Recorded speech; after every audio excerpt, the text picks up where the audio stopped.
Hey guys, Rebel Engine 95, recording live from the local county prison cell.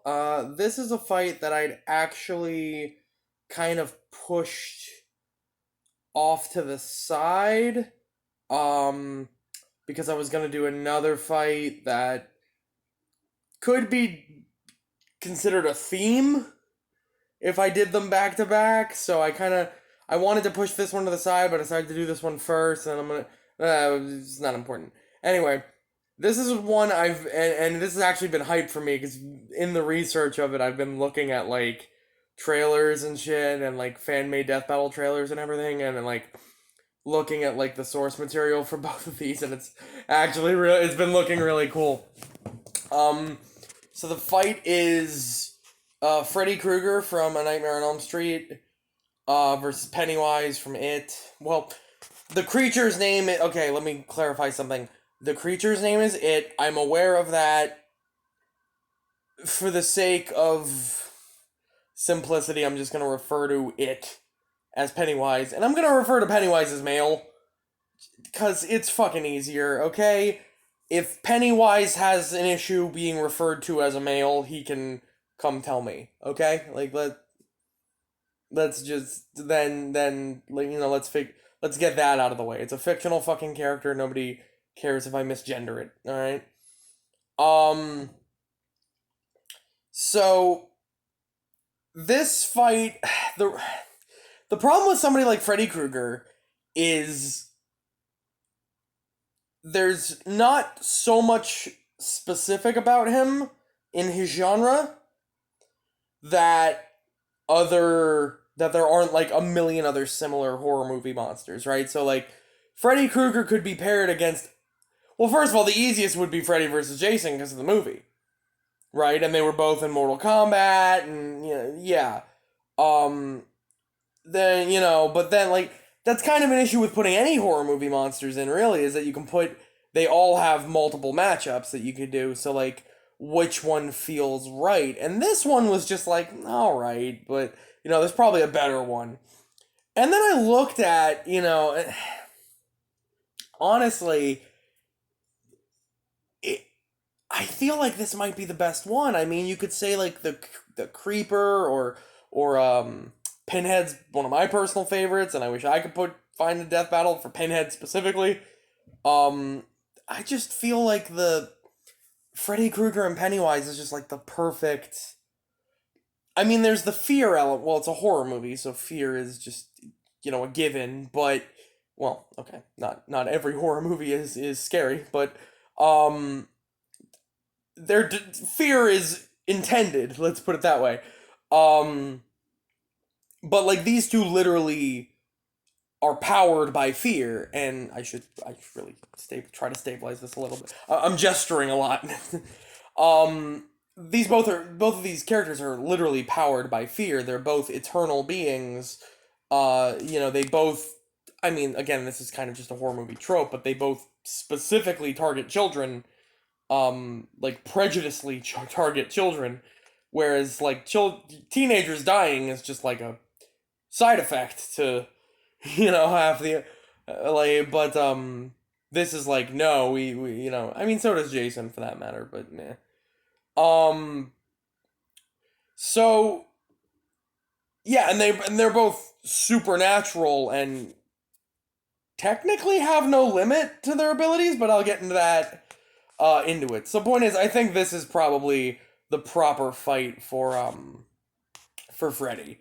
And I wasn't waiting for a Pennywise fight, so but let's start with Freddy. So was a serial killer, born, I could go into the birth, ask, nun who was raped and son of 100 maniacs and all that.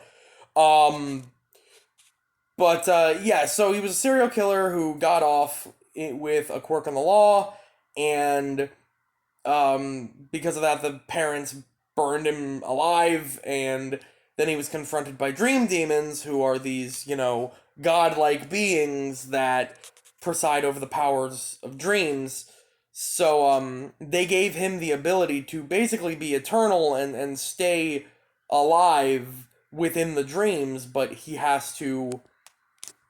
in order to sustain himself and retain his existence, essentially, he has to create fear. So because of that, oh, the other thing, Elm Street and Derry, they both preside over specific, but I'm not gonna, let's end that.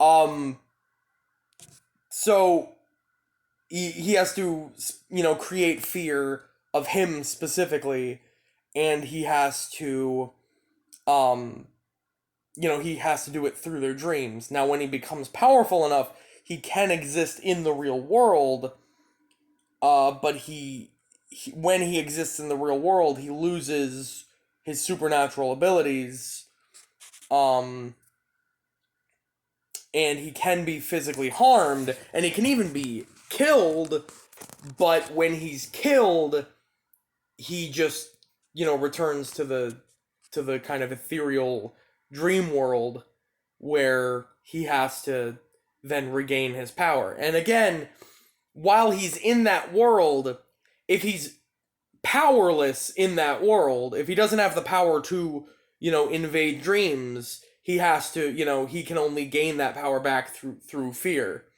And through fear of him, like, yeah, through fear and panic of him specifically. Even something like saying his name can give him power. Um so this is the plot of Freddy's Dead, and the plot of Freddy versus Jason, where he uses Jason to bring back, to create more fear. So while he's in the dream world, he's essentially a god. He has zero limit to what he can do. He can, he can he's done some like insane things. He's turned people into comic books. He's trapped people inside of video games. He's used people's like veins as puppet strings to control them. He's regrown torn limbs. He's turned himself into a giant. He's trapped people. He's like, just completely changed the environment around him. He's transformed people. Like he transformed Jason into a child in the crossover. I'm using the crossover as reference a lot. I'm just saying it does, show a lot of his abilities. While he's in the dream world, he's essentially capable of anything. He is pretty much a god. He does have a fair share of crippling weaknesses in the real world. Not only just being, susceptible to regular harm, but also fire specifically hurts him a lot. Because that's the way he originally died. Holy water, anything. So any holy, anything in reference of God would hurt him. And then mirrors, funny enough, because of the, if evil will look onto itself and it will die. So if he doesn't necessarily die, but the mirrors turn one of his most impressive abilities against him, and that is the ability to transform and absorb souls. He can literally transform your soul into something, and he can actually just literally eat and absorb the souls of other beings. And when he does, he gains, if he absorbs he gains any inherent abilities of them. So he's, been able to, he gains I don't know if I think he gains the knowledge. He gains, like anything that they knew, he now knows. And I don't know if they've ever said this, but I think, like, I believe that he obtains, like, any inherent abilities of because I think there's, like, psychics in that series. Yeah, there's, like, psychic children and shit in Nightmare on Elm Street. There is in Friday the 13th, I know, too, but there's, like, psychic children, and I think he developed real-world psychic powers. I'm not sure about that, I might be wrong. But, so I believe he obtains the abilities from souls he's eaten. But if he's shown his own face, like through a reflection, the souls that he's absorbed will turn against him and, like, literally just tear him apart from the inside out. They'll come out of him and start destroying him.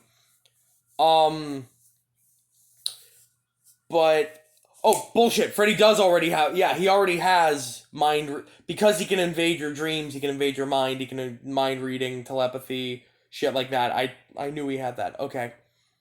Um. So yeah, and then the signature claw glove, but that's a glove. That's a bunch of knives. I don't think I should have to introduce Freddy Krueger to anyone. All right, I might be day after day getting up there in age, but I'm not so old that I'm talking about the Wolfman. Why don't you kids know who the Wolfman is? No, this is a pretty classic horror movie. Like, this is a pretty generational horror movie villain. But let's get on to Pennywise then. So Pennywise is actually a akin to a god. He's a cosmic entity that is from a realm outside of time and space, known as the Macroverse, or the Kodash Darkness, for, if you want like a more colloquial name for it. Where, and he is essentially an eternal godlike being. Um, he created the town of Derry in Maine to kind of home himself as an extension of himself, so that he would have a never-ending supply of victims and fears and children to literally just eat. Um, so the form, so one of many of the it has many abilities, but among them, and it's pretty much limitless because, like I said, it's godlike. But among them are things like shape-shifting, illusions, um, telepathy, my not semi mind control. Because of its quote unquote true form, what it's composed of, the deadlights, it's able to, if a normal mortal man were to look upon the deadlights, they would either be driven insane, to the degree where they would just never function again, or they would become like a slave to Pennywise. So Pennywise is just, one form that it takes to, inhibit or to exhibit fear. And the closest thing to an actual form that humans can comprehend that it's been able to take is that of a giant spider. Um, but yeah, it's transformed into lepers. It's transformed into, uh, there's a lot of shit. I don't know. Fucking, it's a long book. But anyway, the deadlights are described as an ethereal soul-like energy that is capable of, like I said, of, manipulating minds or just destroying them out entirely.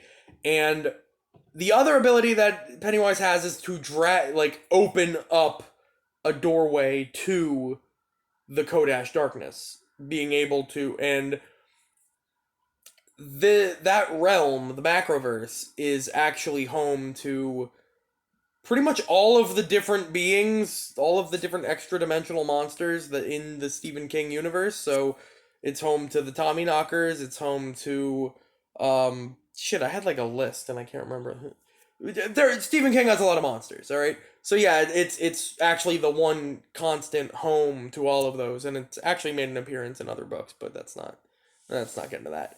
Um, but yeah, it can open up, like, not open up portals or anything, but it can basically bring other people to the Macroverse, where it's just complete blackness and only the creatures native there can see. So you basically just walk around blind until something like eats you. Um and but yeah, so being able to pretty much do anything, I mean, it can't, like, well, I don't know that it can't, but it can't, like, the one, there is a restriction, right? There is a restriction to this, is that it ha there is a law in its universe where all things must abide by the form of which they take. So if Pennywise transforms into a turtle, let's say. I know there's a turtle in the story, I'm not referencing that specifically. Transforms into a turtle, it can't move faster than a turtle, right? If it transforms into a werewolf, it will be killed if it's hit by silver, or it will be weak to silver. It is also susceptible to the power of belief and the power of emotion. So, if you believe hard enough that you're stabbing it, even if you don't have like a weapon in your hand, it'll be stabbed. You know, like Pennywise will have a stab wound, right? And then there's also the what is it? The Chud fucking thing, the ritual of Chud or whatever, where it's a mental battle. Again, this all works on like the mental plane. But every 27 years, Pennywise goes into a sleep and then reemerges and makes everyone forget about things. So it's able to use telepathy on a town-wide scale. Um so yeah, who do I think would win though? So the only fair way to have this fight happen, this will be similar to like the Wesker versus Neo fight. I'm obviously not going to have mortal Freddy Krueger fight Pennywise, or at least not definitively mortal Freddy Krueger. So the only fair way for this fight to happen would be like in the dream world. And that would actually work to Pennywise's favor as well, because uh, Pennywise has no form in that realm. So being limited to the form and to the world of which it's in means it can essentially do anything anyway. It gets rid of its one weakness. What I could see happening would be like Freddy Krueger coming in the real world, fighting, being killed. Pennywise goes to sleep, and then the fight continues in the dream world. The actor who played Freddy actually said that. People constantly ask him who would win in a fight between Freddy and this guy, and he's like, I just tell them that I win when they go to sleep. That's about it. Because both of these characters are essentially like unstoppable. Like Freddy's essentially unkillable in the dream world. Like I don't he can just, even if he would be killed, he can just make himself not be killed. Like he is an ultimate power in that world. And Pennywise is also just like a complete ultimate power. Now, Pennywise would just have to wake up. But that is, that ends the fight, so they're not just going to say that. And there are two kind of weird caveats to this. Pennywise has the ability to bring people into the Macroverse, which would take away Freddy's ability to use any of his like powers, not being in the dream world. However, if Freddy is also all powerful, he might be able to stop that. There might be sufficient reason to think he could do that. The other caveat is that the form of the deadlights is akin to that of a soul. And as I said, Freddy has the ability to manipulate and absorb souls. So I think if this fight were to definitively end one way, it would be either Freddy gets removed from the dream world and pulled into the Macroverse, or Freddy just absorbs the deadlights, thus absorbing Pennywise thoroughly, because that's its true composition and form. And then Freddy just becomes the ultimate, like, power and just, brings nightmares to the entire, like, universe instead of just, Elm Street. But yeah, I don't know if there's a way that I can definitively say one of those would happen over the other. I kind of can't make a decision about this fight, but if it did end, it would end because of those reasons. This is kind of a cop-out, I'm sorry, but that's what I'm gonna go with. But anyway, Verbal Engine 95. See